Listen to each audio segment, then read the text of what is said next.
Magandang umaga po sa inyo, Pastor Edgar and Ma'am Gemma in the church.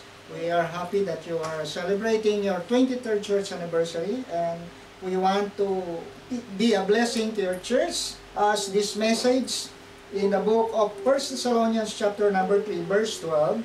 And the Lord make you to increase and abound in love one toward another and toward all men, even as we toward you.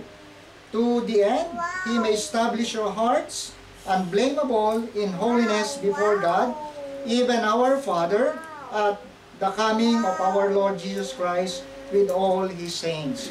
So kami po ay nagagalak na kayo ay nasa ika-23 taon ng inyong anibersaryo. Nawa ay matagpuan pa po kayo na nagtatapat, nagpapatuloy at lumalago sa gawain ng Panginoon.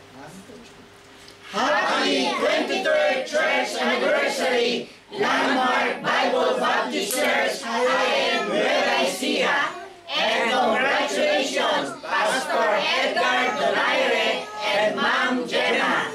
Keep on and God bless you. Ciao, ciao. Bye. Bye-bye Bye, po. ciao.